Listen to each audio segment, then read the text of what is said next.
and they're all intertwined.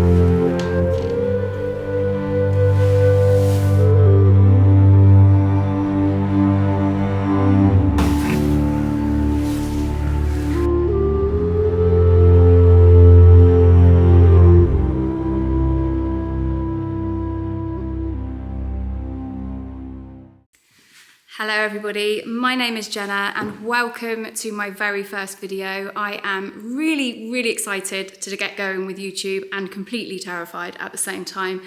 And today I have brought you to a church that isn't actually that far away from me. I live in West Dorset and this church is probably only about a 20-minute drive from my house, but I've never been inside.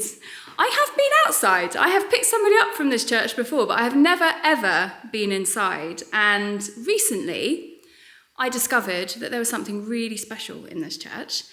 But first, I'm going to show you around a little bit. We'll have a look at that in a minute. I'm going to show you around a little bit because this church actually is quite special. And I think this is a completely new one on me. If you look behind me there, they have a wood burner.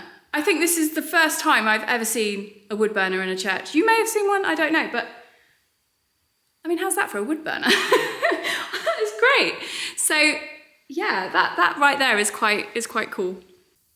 So as well as a wood burner, they also have oil lamps. So there's no electric in this church at all. So in the winter, if there's an evening service, they have oil lamps to light up, which is so cool. I bet it's lovely. So let me just show you around quickly. So let's have a look. So we've got this little, this must be the vestry. So they've got like a little curtained vestry here, which is quite cute. It's where the priest will don his cassock and stole and whatever else it is that he wears.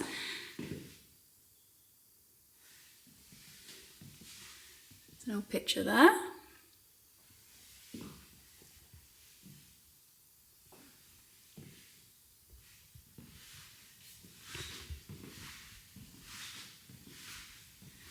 It's got lovely wooden beams up on the ceiling up there.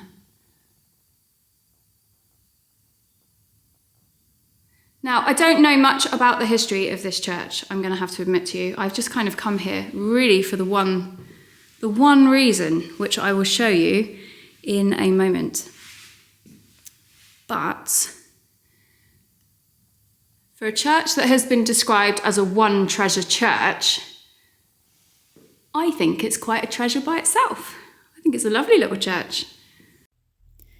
Since I filmed this video, I have actually gone down a little bit of a rabbit hole with this church, but I couldn't find any information for it prior to the 15th century, when most agree that the South Tower was added in the late 15th century, and the rest of the church appears to have been rebuilt around the same time, and then again in 1854. Right, let's go and have a look at the special thing that I've come to see. I'm quite excited about this. I will turn you around. Now, at this point, some of you may be thinking, Jenna, why on earth are you getting excited about this thing? And a few of you may even be thinking, what even is this thing? Well, this thing is a font. It's where certain denominations within the Christian church baptise babies. And this one in particular is very old. And it actually comes from a period in history that intrigues me the most. It's the period in history that I'm probably the most interested in. Now, the designs on this font are a little bit confusing because they're actually upside down. Now, I don't know if you can see that. You can see this here. There's an animal there. intertwined with knotwork. And then over here, you've got the feet of another animal, another kind of beast. Not sure what that one is. And they're all intertwined, and they're all upside down. So obviously what this suggests is that this was not originally just a font. So this clearly had another use prior to becoming a font. And the sun there is probably distorting it slightly more, but in fact down the bottom there you can see that there is another beast. Right there.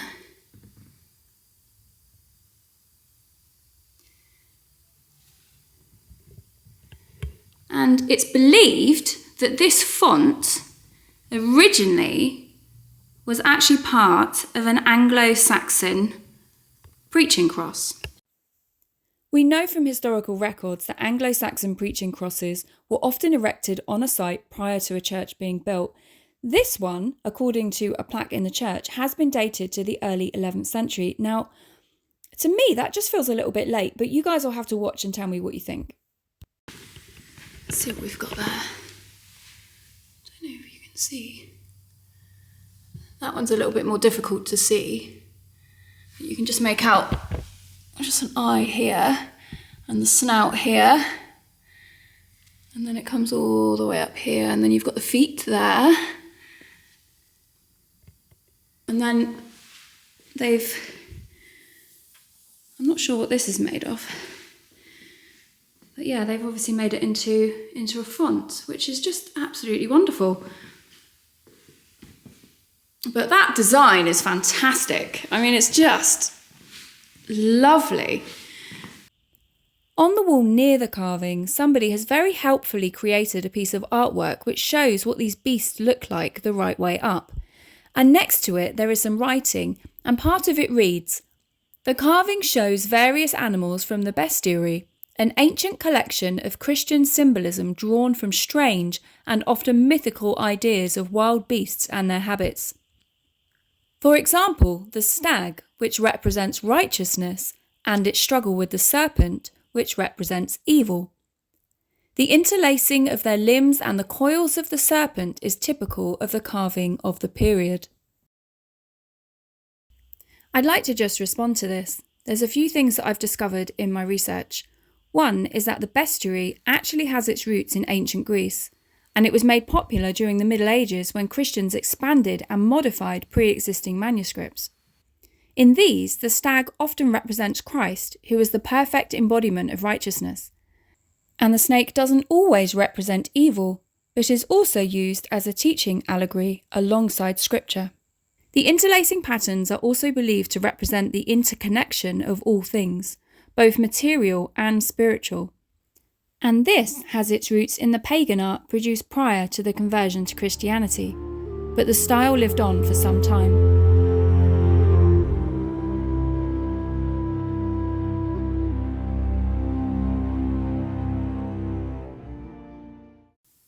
It's a shame that it's got this kind of green, what is that, algae type stuff? I'm not sure what that is. Is this guy like a little dolphin? Now, I think there's some people that think this guy here is a dolphin. I don't know. I'm not sure that looks like a dolphin. Does that look like a dolphin? I don't think any of them really look like what they're maybe supposed to be. And this must be the stag. So this is the stag. We can't see him quite as well. So let's have a look. So you see the antlers there. You can just see those. There's an ear, another ear. And then the eye here.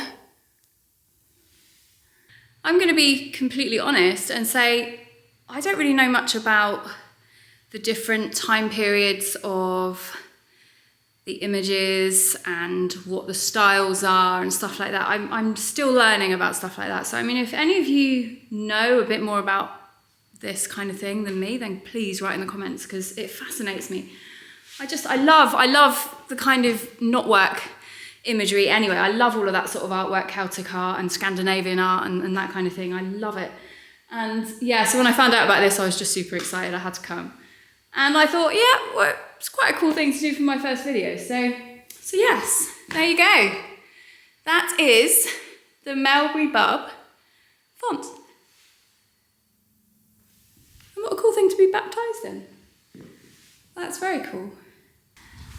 Right guys, thank you so much for watching the video. I am going to head off now. I've got like a tiny amount of power left on my battery and I definitely need to get a new one if I'm going to keep doing this.